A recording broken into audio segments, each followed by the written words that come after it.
এই চিত্র Khulna medical college হাসপাতালের বহির্বিভাগের। প্রতিটি কক্ষের সামনে সেবা প্রত্যাশীদের দীর্ঘ লাইন।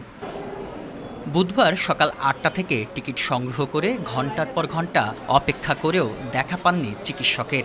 এতে চরম দুর্ভোগে পড়েন দূর দূরান্ত থেকে আসা রোগীরা। ৩ থেকে ৪ ঘন্টা অপেক্ষার পর হতাশ হয়ে বাড়ি ফেরেন অনেকে। রোগী মানুষ কোন জায়গায় দেবো, কোন জায়গায় ডাক্তার দেবো, আমরা বাড়ি বিভ্রান্তের মধ্যে পড়েছি।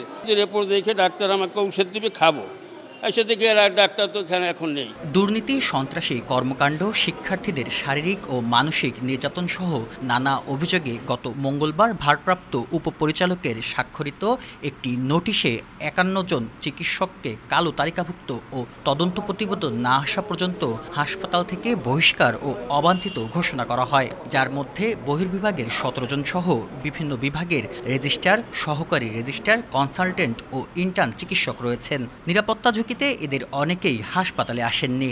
ডাক্তারদের রুম ভাঙচুর, রুম থেকে বের করে দিবে বা এরকম কিছু একটা বলা হয়েছে, যার কারণে আসেনি।